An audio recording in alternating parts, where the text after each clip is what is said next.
السلام عليكم ورحمة الله وبركاته.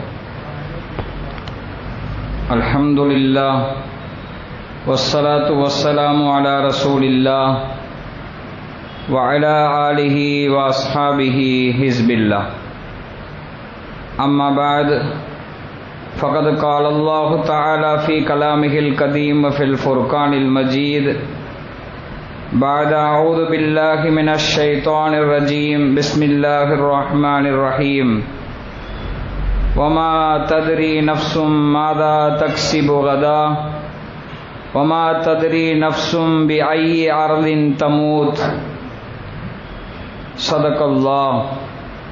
وقال رسول الله صلى الله عليه وسلم أكثروا ذكر هادم اللذات وصدق رسول الله.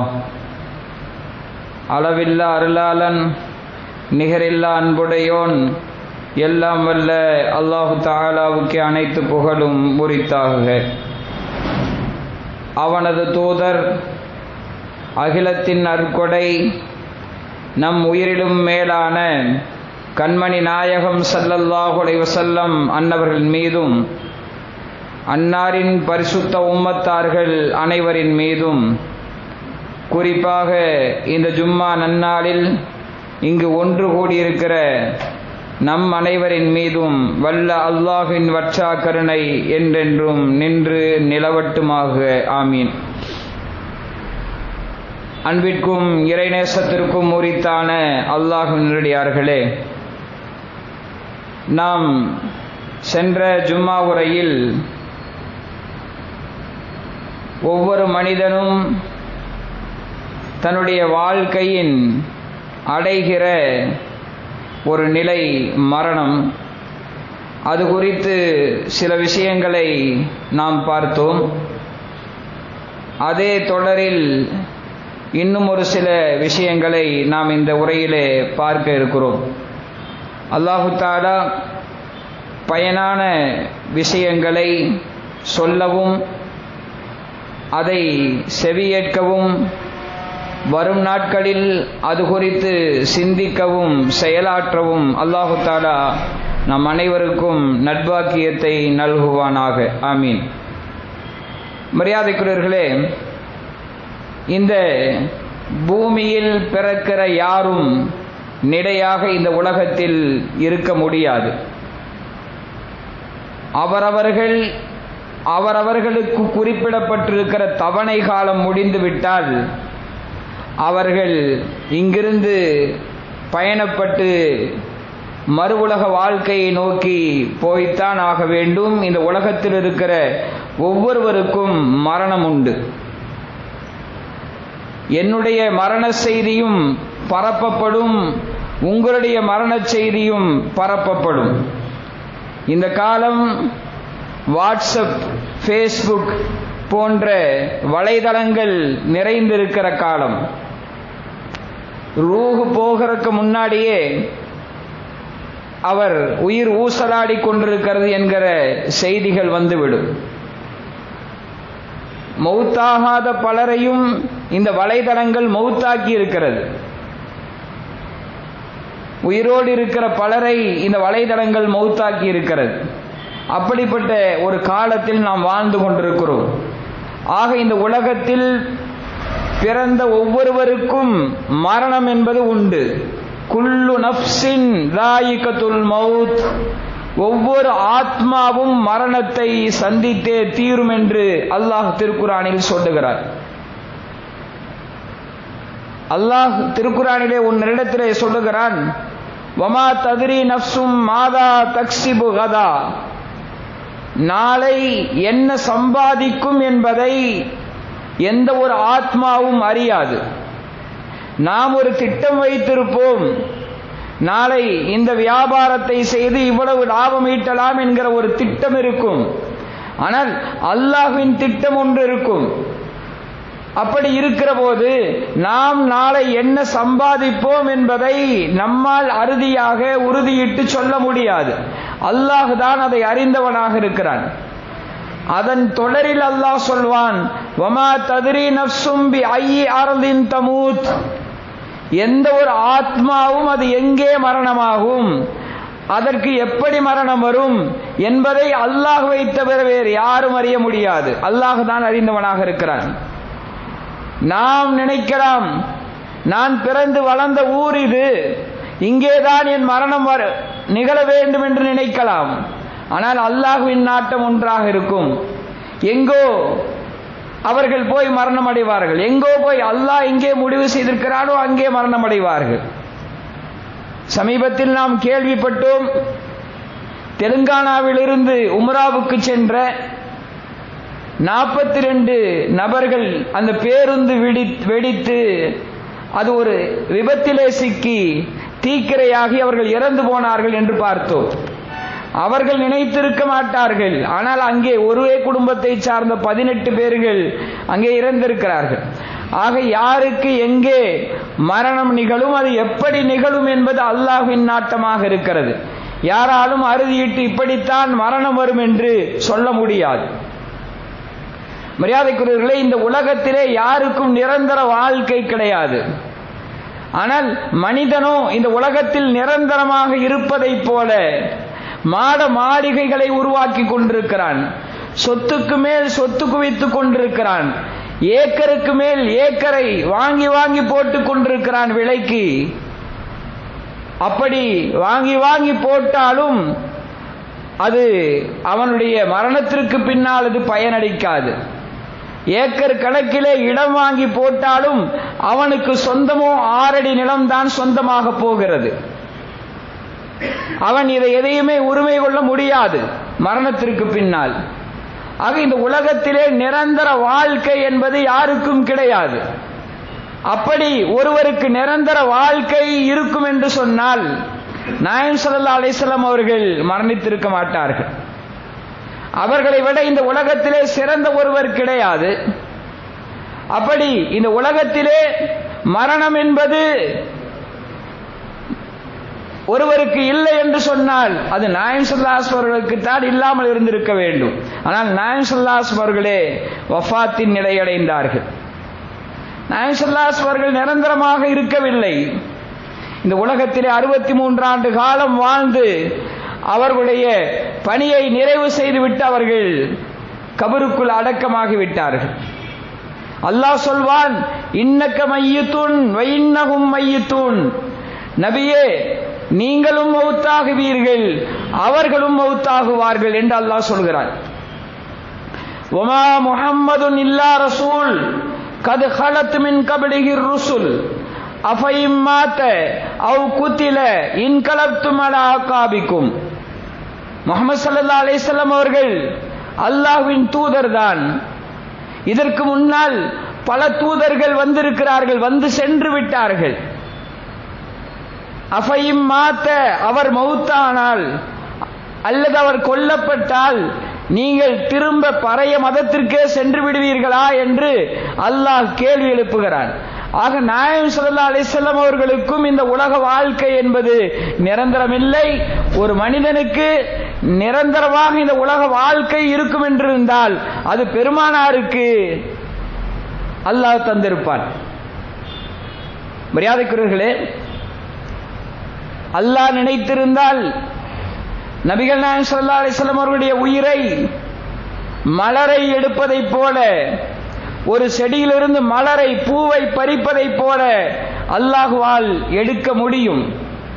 ஆனாலும் கூட எல்லா மனிதர்களும் மரணத்தின் போது சந்திக்கிற எல்லா நிலைகளையும் நபிகள் நாயகம் ஸல்லல்லாஹு அலைஹி வஸல்லம் அவர்கள் அனுபவித்தார்கள். அது அல்லாஹ்வின் திட்டமிட்ட ஏற்பாடாக இருக்கிறது. மலரை போல அல்லது ஒரு வெண்ணெயிலே விழுந்த முடியை எடுப்பதை போல நபிகள் நாயகம் ஸல்லல்லாஹு அலைஹி வஸல்லம் உயிரை அல்லாஹ்வால் எடுத்திருக்க முடியும். ஆனாலும் கூட ஒரு மனிதன் மரண நேரத்தில் என்னவெல்லாம் துன்பங்களை வேதனைகளை அனுபவிப்பானோ அந்த துன்பங்கள் வேதனைகள் அனைத்தையும் நபிகள் நாயகம் ஸல்லல்லாஹு அலைஹி வஸல்லம் அனுபவித்தார்கள். அல்லாஹ் குர்ஆனிலே சொல்வான், வஜாஅத் சக்கரத்துல் மௌத் பில் ஹக். சக்கராத் மௌத்துடைய அந்த சக்கராத் வேதனை என்பது வரும், அது உண்மை என்று அல்லாஹ் சொல்கிறான். மரியாதைக்குரியவர்களே, நபிகள் நாயகம் ஸல்லல்லாஹு அலைஹி வஸல்லுடைய அந்த வஃபாத்தின் நிலை குறித்து அவர்கள் பிறந்த மாதத்திலேயே பேச திட்டமிட்டிருந்த போது முடியாத ஒரு சூழ்நிலை.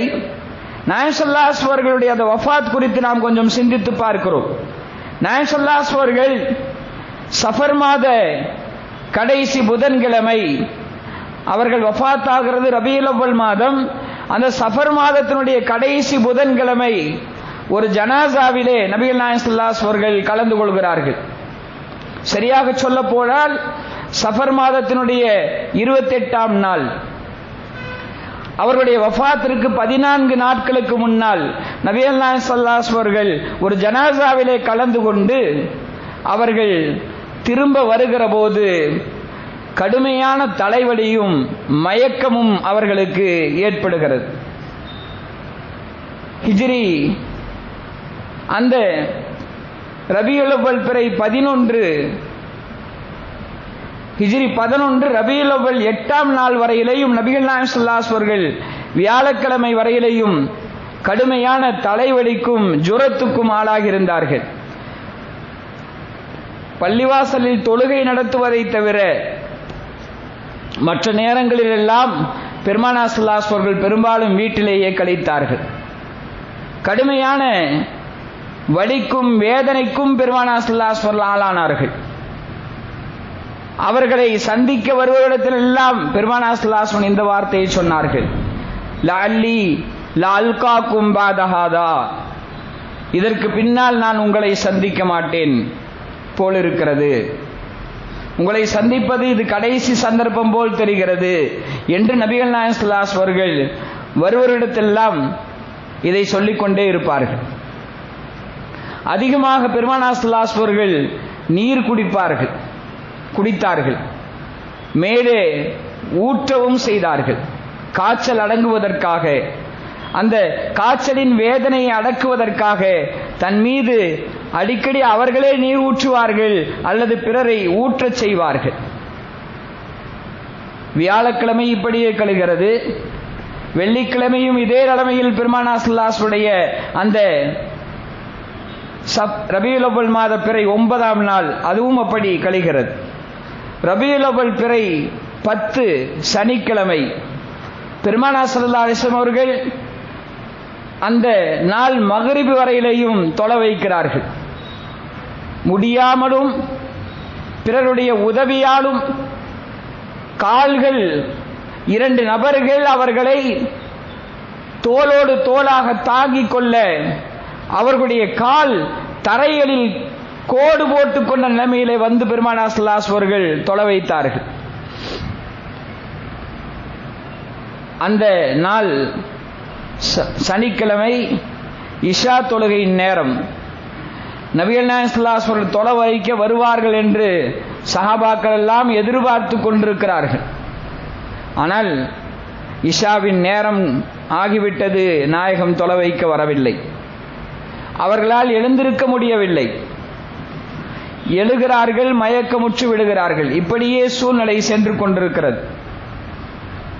அந்த நேரத்திலே அப்துல்லாஹ் இப்னு மஸ்ஊத் ரலியல்லாஹு அன்ஹு அவர்கள் நாயகம் ஸல்லல்லாஹு அலைஹி அவர்களை பார்க்க வீட்டுக்குள் வருகிறார்கள். நாயகம் ஸல்லல்லாஹு அலைஹி அவர்கள் 2 கம்பளிகளை மேலே போர்த்தி படுத்திருக்கிறார்கள். கடுமையான ஜுரம் பெருமானார் ஸல்லல்லாஹு அலைஹி அவர்களுக்கு. அப்துல்லாஹ் இப்னு மஸ்ஊத் ரலியல்லாஹு அன்ஹு சொல்கிறார்கள், நாயகம் ஸல்லல்லாஹு அலைஹி அவர்களை எழுப்புவதற்காக அவரின் மேலே கை வைத்த போது கம்பளிக்கு மேலாக சூடடித்தது. 2 கம்பளிகளின் தாண்டி அந்த சூடுனுடைய தாக்கம் இருந்தது. அப்போ அப்துல்லாஹ் இப்னு மஸ்ஊத் ரலியல்லாஹு அன்ஹு அவர்கள் சொன்னார்கள், இன்னக்கல்ல துஆக்கு வாக்கன் ஷதீதா, நாயகமே நீங்கள் கடுமையாக வேதனைக்குள்ளாயிருக்கிறீர்கள், கடுமையாக சூடடிக்கிறது என்று அப்துல்லாஹ் இப்னு மஸ்ஊத் தான் சொல்கிறார்கள். இப்ப நாயகம் ஸல்லல்லாஹு அலைஹி சொன்னார்கள், ஆம் என்று சொல்லிவிட்டு, இன்னி ஊஅகு கமா யூஅகு ரஜுலானி மின்கும், உங்களில் 2 நபர்கள், நீங்க பின்னாடி இருக்கணும், முன்னாடி வந்துருங்க. உங்களை தாண்டி வரக்கூடாது. வர்றவங்க முடியலன்னு சொன்னா சாஞ்சு உட்காந்து. இன்னி ஊஅகு கமா யூஅகு ரஜுலானி மின்கும், உங்களில் 2 நபர்களின் வேதனை எனக்கு கொடுக்கப்படுகிறது என்றார்கள். 2 நபர் என்ன வேதனை அனுபவிப்பாரோ சக்கராத்தின் நேரத்தில் அந்த வேதனை எனக்கு ஒருங்கே கொடுக்கப்படுகிறது என்று பெருமானார் ஸல்லல்லாஹு அலைஹி சொன்னார்கள். அதற்கு பிறகு சொன்னார்கள், அப்துல்லா மஸ்ஊத் கேட்கிறார்கள், நாயகமே அப்படியானால் உங்களுக்கு 2 கூடி இருக்கிறதா என்று கேட்டார். ஆம் என்று நாயகம் ஸல்லல்லாஹு அலைஹி வஸல்லம் சொல்லிவிட்டு, மாமின் முஸ்லிமின் யுசீபுஹு அதம் மின் மர்லின் ஃபமா சிவாஹு இல்லா ஹத்தல்லாஹு பிஹி ஸய்யிஆத்திஹி கமா தஹுத்து ஷஜரத்து வரக்கஹா.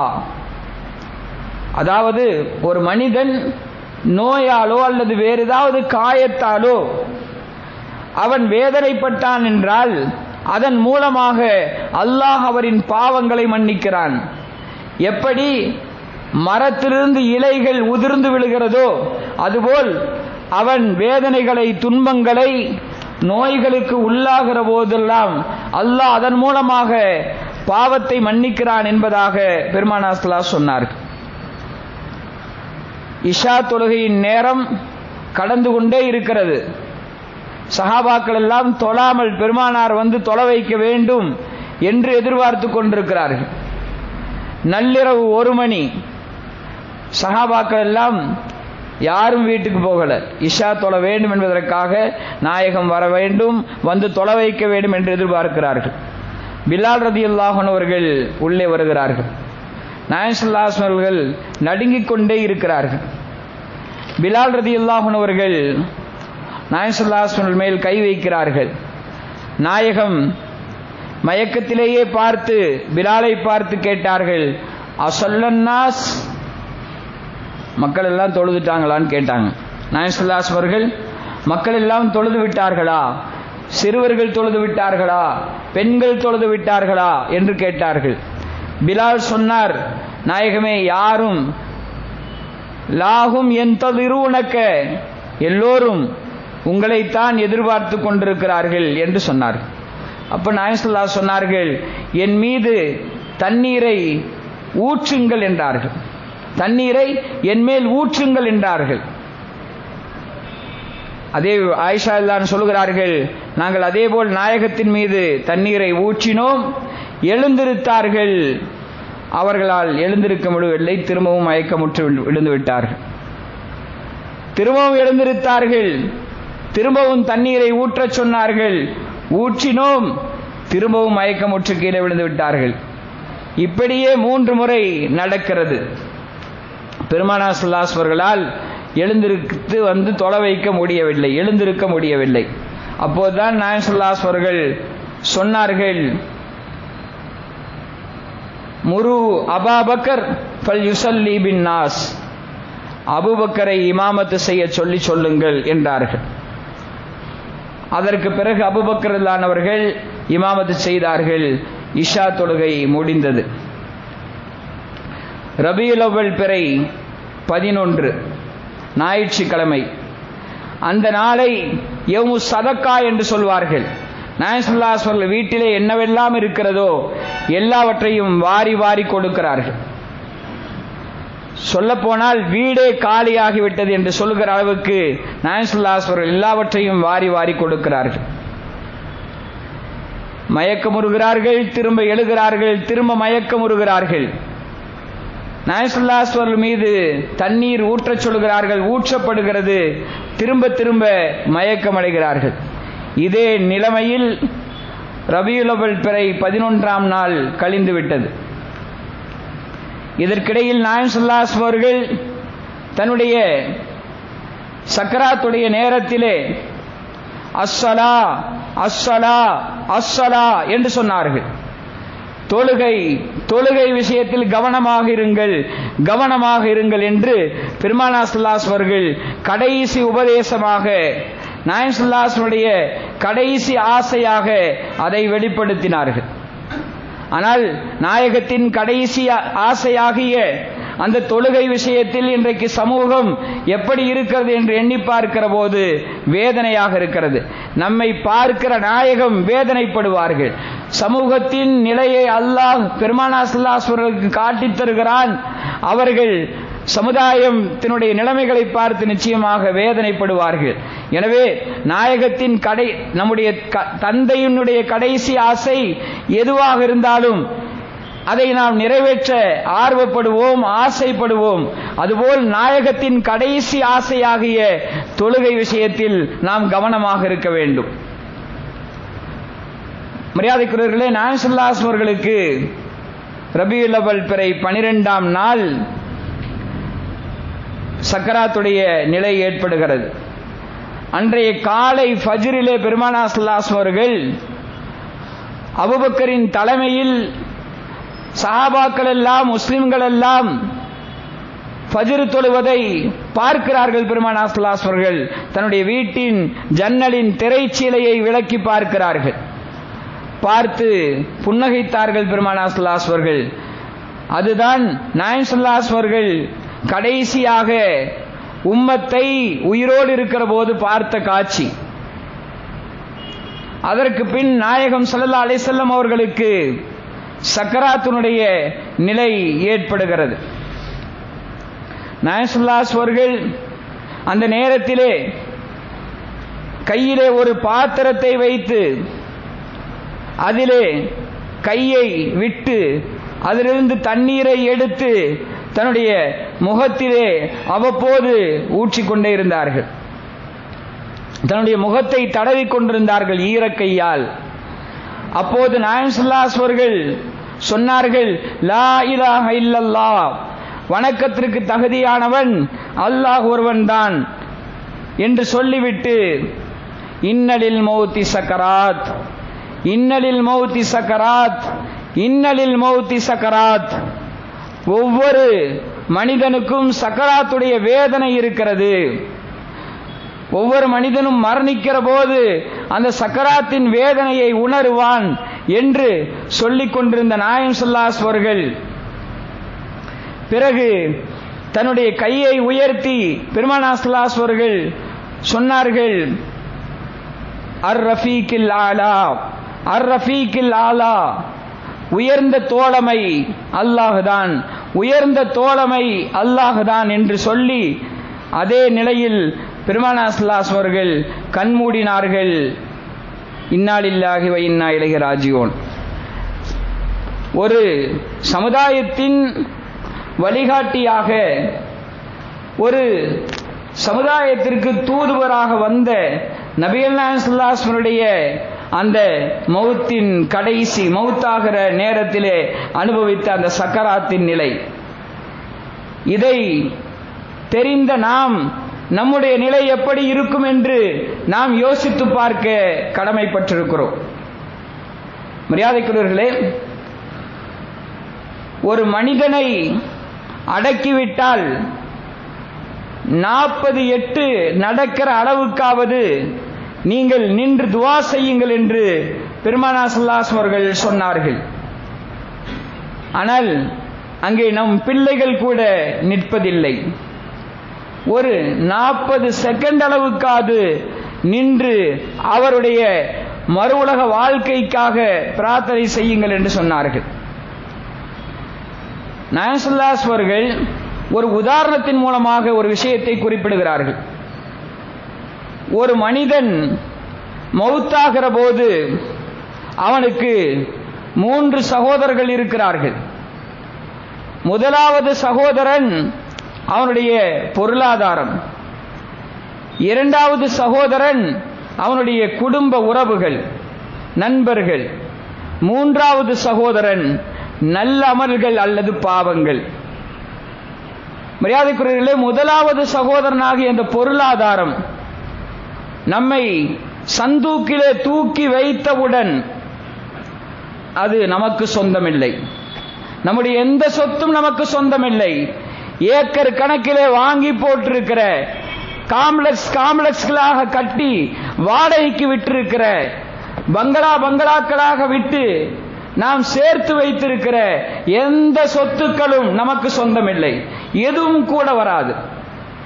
இவர் இத்தனை நாட்களாக ஏசியிலே வாழ்ந்தார், மின்விசிறியின் ஃபேனுடைய காற்று இல்லாமல் இவர் இருக்க மாட்டார், வெளிச்சம் இல்லாமல் இருக்க மாட்டார் என்பதற்காக கபரிலே கொண்டு போய் ஏசியை வைப்பார்களா, கபரிலே கொண்டு போய் ஃபேனை வைப்பார்களா? யோசித்து பார்க்க வேண்டும். முதல் சகோதரன் பொருளாதாரம் ஒருபோதும் நம்ம மௌத்தான உடனே அந்த பொருளாதாரத்துக்கும் நமக்கும் சம்பந்தம் இல்லை. இரண்டாவது குடும்ப உறவுகள், நண்பர்கள். நம்ம எல்லாம் தொழுகைக்கு வாங்கன்னு கூப்பிட்டா பயங்கர பிஸின்னு சொல்லுவோம். நான் பயங்கர பிஸி, எனக்கு 10 நிமிஷம் கூட தொழுகைக்கு ஒதுக்கிறதுக்கு நேரம் இல்லை, அவ்வளவு பிஸி நான் அப்படின்னு சொல்லுவோம். தொழுகிறதுக்கு நேரம் இல்லைன்னு சொல்லுவோம், குர்ஆன் ஓதுறதுக்கு நேரம் இல்லை, தஸ்பீஹ் செய்யறதுக்கு நேரம் இல்லை, பயான கேட்கறதுக்கு நேரம் இல்லை, ஜும்மால பயான கேட்கறதுக்கு நேரம் இல்லை, ஐ எம் வெரி பிஸி என்று நாம் சொல்வோம். மரியாதைக்குரியவர்களே, நம்ம ஐ எம் வெரி பிஸின்னு ஒரு காலத்தில் சொல்லிட்டு இருப்போம். ஆனால் நம்மை பார்த்து மௌத்து இஷாவுக்கு எடுக்கணும் அப்படின்னு அறிவிப்பு செஞ்சிருவோம். 8 மணிக்கு மௌத்து எடுக்கிறாங்கன்னு சொல்லி அறிவிப்பு செஞ்சிருவோம். சொந்தக்காரங்கள்லாம் வந்திருப்பாங்க, நண்பர்கள்லாம் வந்திருப்பாங்க. எப்போ 8 மணியாச்சுன்னு எடுக்கலையா? எங்களுக்கு நிறைய பிஸி, எங்கள் வேலை இருக்குதுப்பா, இதை பார்த்துட்டே இருக்க முடியுமான்னு சொல்லுவாங்க. நம்ம பிஸின்னு சொல்லி தொழுகைக்கு வராம நேரத்தை கடத்திட்டு இருந்தோம், குர்ஆன் ஓதாம நேரத்தை கடத்திட்டு இருந்தோம். ஆனால் ஒரு காலம் அப்படியே திரும்பும். நம்ம படுக்க வச்சிருப்பாங்க, நம்ம சுத்தி இருக்கிற நண்பர்கள், உறவுகள் எல்லாம் சொல்வார்கள், எப்ப எங்களுக்கெல்லாம் வேலை இல்லையா, சீக்கிரமா எடுங்க, மௌத்து எடுங்கப்பான்னு சொல்லுவாங்க. நாங்க பிஸின்னு அவர்கள் சொல்வார்கள். நம்மை பார்த்து திருப்பி சொல்கிற நிலை ஏற்படும். மூன்றாவது, நாம் செய்த நல்லமல்கள் அல்லது பாவங்கள், இதுதான் நம்ம கூட வரும். கபரில் இத்தனை நாளா உங்க கூட 30-40 வருடம் வாழ்ந்த உங்கள் மனைவி கபரில் துணைக்கு வருவாடா? உங்களுடைய பையன் துணைக்கு வருவானா? யாராவது துணைக்கு வருவார்களா? யோசித்து பாருங்கள். நம்ம செஞ்ச நல்லமல்கள் தான் கூட வரும், நம்ம செஞ்ச பாவங்கள் தான் கூட வரும். என் கணவர் தனிமையாக இருந்ததில்லை, என்னோடு தான் அவர் இருக்கிறார், நானும் கபருக்கு வருவேன் என்று எந்த மனைவியாவது சொல்லி இருக்கிறாளா? அப்படி ஒரு வரலாறு இருக்கிறதா? தன்னுடைய காதல் மனைவி மும்தாஜுக்காக ஷாஜஹான் தாஜ்மஹாலை கட்டினான், அவளின் கல்லறையின் மீது கட்டினான். அவனுடைய கல்லறையிலே அந்த ஷாஜஹான் போய் படுத்துக் கொண்டானா? யோசித்து பார்க்க வேண்டும். சிறந்த காதல் காவியமாக சொல்லப்படுகிற ரோமியோ ஜூலியட், அவன் தன்னுடைய காதலிக்காகவோ அல்லது காதலனுக்காகவோ அவர்கள் கபரில் போய் படுத்தார்களா? லைலா மஜ்னூன் சிறந்த காதல் காவியமாக சொல்லப்படுகிறது. அவர்கள் போய் அந்த கபரில் போய் படுத்தார்கள் என்று வரலாறு இருக்கிறதா? யாராவது மகனோ மகளோ மனைவியோ அண்ணன் தம்பியோ சகோதரர்களோ யாராவது கபரிலே வந்து, நான் என்னுடைய தந்தையை விட்டு இருக்க முடியாது, என்னுடைய கணவரை விட்டு இருக்க முடியாது, என் மனைவியை விட்டு இருக்க முடியாது என்று யாராவது வந்து துணைக்கு படுத்தவர்கள் இருக்கிறார்களா? யோசித்து பார்க்க வேண்டும். மரியாதைக்குரியவர்களே, வமல் ஹயாத்து துன்யா இல்லா மத்தாஉல் குரூர். அல்லாஹ் சொல்வான், இந்த உலகம் அற்ப சுகம், இந்த உலக வாழ்க்கை ஒரு அற்ப சுகம், ஏமாத்துகிற ஒரு சுகமாக இருக்கிறது. நம்முடைய மரணத்திற்கு பின்னால் நமக்காக துஆ செய்கிற பிள்ளைகளை நாம் உருவாக்க வேண்டும். நம்முடைய பிள்ளைகள் எத்தனையோ பேர்கள் தந்தையின் ஜனாசாவிலே கலந்து கொள்ளாமல் பள்ளிவாசலுக்கு வெளியே நிற்கிற காட்சியை பார்க்க முடிகிறது. எத்தனையோ பிள்ளைகளின் ஜனாசாவிலே தந்தை கலந்து கொள்ளாமல் வெளியே நிற்கிற காட்சியை பார்க்க முடிகிறது. எவ்வளவு வேதனைக்குரிய விஷயம் என்று நாம் யோசித்து பார்க்க வேண்டும். சமீபத்திலே நான் சந்தித்த ஒரு அனுபவம், தன்னுடைய தந்தையின் தீதாரையே பார்க்க ஒரு மகன் வரவில்லை, அந்த ஊர்லேயே இருந்துட்டு ஜனாசா நல்லடக்கத்திலும் வந்து கலந்து கொள்ளவில்லை. எவ்வளவு பெரிய வேதனைக்குரிய விஷயம். தந்தை எப்படி இருக்க வேண்டும்? தனக்கு பின்னால் துஆ செய்கிற பிள்ளைகளை உருவாக்கிவிட்டு மரணிக்க வேண்டும். அங்கே மௌத்தை அடக்கிட்டு வரும்போது ஒரு 40 செகண்டாவது நின்று துஆ செய்யும் பிள்ளைகளை நாம் உருவாக்க வேண்டும். மரியாதைக்குரியவர்களே, நாம் செய்கிற நல்லமல்கள் தான் கபரிலே நமக்கு துணையாக இருக்கும். நம்முடைய மனைவியோ மகனோ நாம் சேர்த்து வைத்த சொத்துக்களோ எதுவும் துணைக்கு வராது. நாம் ஓதிய குர்ஆன், நாம் தொழுத தொழுகை, நாம் செய்த தஸ்பீகள், சதக்கா, இதுதான் அங்கே வெளிச்சமாக, மஹ்ஷரின் நிழலாக, கபரிலே சுவனமாக அதுதான் இருக்கும். நல்லமல்கள் என்றாலே நமக்கு என்ன நினைவுக்கு வருகிறது? தொழுகை என்று நினைவுக்கு வருகிறது. தொழுதுதான் ஆகணும், தொழுதுதான் ஆகணும். அதுக்கு வேறு வழியே இல்லை. அதுக்கு நன்மையெல்லாம் எதிர்பார்க்க கூடாது. அது நாம் செய்ய வேண்டிய கட்டாய கடமை. அது அல்லாஹ் நமக்கு தந்திருக்கிற உபகாரங்களுக்காக செய்கிற நன்றி. வைன் தஅது நிஅமத்தல்லாஹி லா துஹ்ஸூஹா. நீங்கள் அல்லாஹ்வினுடைய அருட்கொடைகளை எண்ண முற்பட்டால் எண்ணி முடிக்க முடியாது என்று அல்லாஹ் சொல்கிறான். மரியாதைக்குரிய நமக்கு அல்லாஹ் எவ்வளவு தந்திருக்கிறான். ஒரு செயற்கை பல் பொருத்தணும்னா 7000 ரூபாய் செலவாகும் ஒரு பல்லுக்கு. மாற்று இதயம் பொருத்துவதற்கு 1.5 கோடி ரூபாய் செலவாகும். அந்த செயற்கை இதயத்தை விலைக்கு வாங்குவதற்கு 80 லட்சம் ரூபாய் செலவாகும். கிட்னிக்கு 30 லட்சம் ரூபாய் வேணும், அதை பொறுத்தருக்கு 20 லட்சம் ரூபாய் செலவு, 50 லட்சம் ரூபாய் செலவு இருக்கு. செயற்கையாக முடியை வைக்க 2 லட்சம் வேண்டும். செயற்கையாக ஒரு விரலை உருவாக்க 1.5 லட்சம் வேண்டும். செயற்கை கால்களை பொறுத்த 1 லட்சம் செலவாகும். கண்ணுக்கு லென்ஸ் வைக்க 50,000 செலவாகும். அந்த கண்ணையே மாற்றணும்னா அது பல கோடி செலவாகும். அதே போல எலும்புகள் முறிந்து விட்டால் அதற்கு பிளேட் பொருத்துவதற்கு 50,000 செலவாகும். சிறுநீர் ரகத்திலே பிரச்சனை, டயாலிசிஸ் செய்ய வேண்டும் என்றால் ஒரு முறை டயாலிசிஸ் செய்வதற்கு 3000 ரூபாய் செலவாகும். மரியாதைக்குரியவர்களே, நாம் சுவாசித்துக் கொண்டிருக்கிறோம். ஒரு கட்டத்திலே செயற்கையாக சுவாசம் ஆக்சிஜன் கொடுக்கிற நிலை ஏற்பட்டால் 1 மணி நேரம் அந்த ஆக்சிஜனை செயற்கையாக சுவாசிப்பதற்கு 50,000 ரூபாய் செலவாகும். ஒரு யூனிட் ரத்தம் உடலிலே செலுத்துவதற்கு 2000 ரூபாய் செலவாகும். எவ்வளவு கோடிக்கணக்கிலே அல்லாஹ் நம்முடைய உடலில் ஒரு அற்புதமாக, உடலை ஒரு அருட்கொடையாக அல்லாஹ் தந்திருக்கிறான். அதற்காக நாம் நன்றி செலுத்துவதற்கு தொழுகை, அதில் நன்மை எதிர்பார்க்க கூடாது. அது தன் கட்டாய தொழுதாகணும். விடுவதற்கு முஸ்லிமுக்கு அனுமதி இல்லை. முஸ்லிமாக இருக்கிறவன் தொழாமல் இருக்க மாட்டான், தொழாமல் இருப்பவன் முஸ்லிமாக இருக்க மாட்டான். இதுதான் விஷயம். அப்போ நம்ம நன்மை என்றாலே சதக்கா, தஸ்பீஹ், குர்ஆன், இது போன்ற நல்லமல்களை நாம் அதிகம் அதிகம் செய்ய வேண்டும். அதாவது ஃபேஷன் ஆஃப், அதாவது ஃபியூ செகண்ட்ல செய்யற காரியம் என்றால் அது தர்மம். தஸ்பீஹ் தொழுவதற்கு உது தேவைப்படுகிறது, சுத்தம் தேவைப்படுகிறது. ஆனால் சதக்காவுக்கு எதுவும் தேவையில்லை. யாராவது ஒருத்தர் வந்து கேட்கிறாருன்னா இருக்கிறத எடுத்து கொடுக்குறோம். அது அந்த செகண்ட்ல செய்கிற காரியம். நாளை மௌத்தா போற நேரத்தில் ஒரு மனிதன், நாம் ஜும்மாவில் ஒவ்வொரு வாரமும் ஓதுகிறோம், யா அய்யுஹல்லதீன ஆமனூ லா துல்ஹிக்கும் அம்வாலுக்கும் வலா அவுலாதுக்கும் அன் திக்ரில்லாஹ்.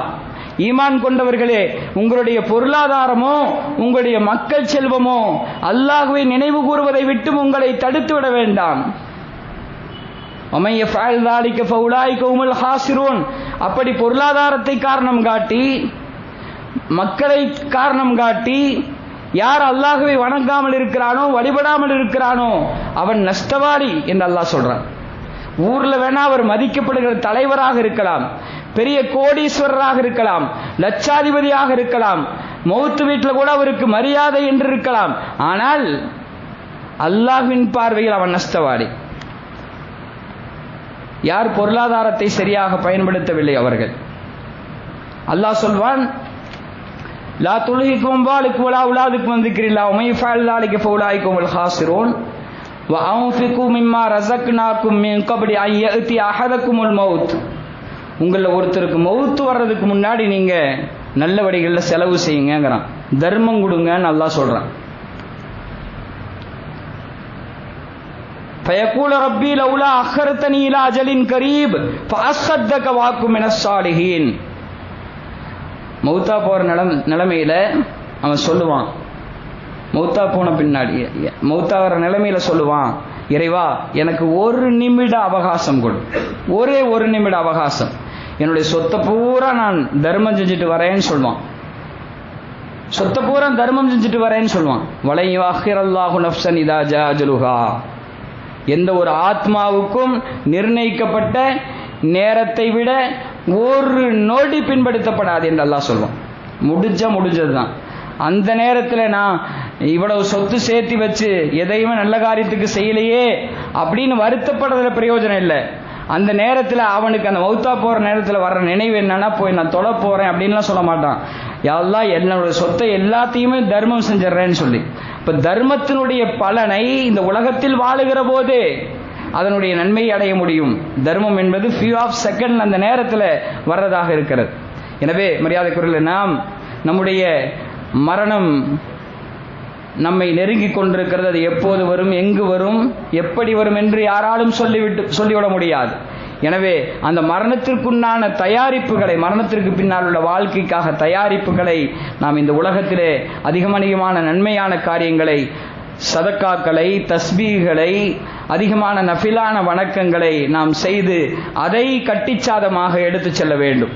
நம்ம சொத்து பத்துகளை எதையும் எடுத்து செல்ல முடியாது. அந்த நல்லமல்களைத்தான் நாம் எடுத்து செல்ல முடியும். ஒரு ஊருக்கு செல்கிற போது எப்படி முன் தயாரிப்புகளை நாம் செய்கிறோமோ அதுபோல் நாம் மறு உலக வாழ்க்கைக்குண்டான பயணத்தை நோக்கி இருக்கிறோம்.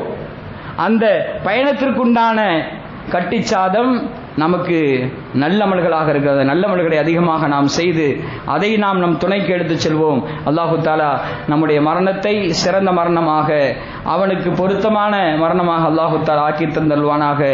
ஆமீன். வாஹிருதாவான அல்ஹம்துலில்லாஹி ரப்பில் ஆலமீன். வஸ்ஸலாமு அலைக்கும் வரஹ்மத்துல்லாஹி வபரகாத்துஹு. சுன்னத்துல் தொழுவது.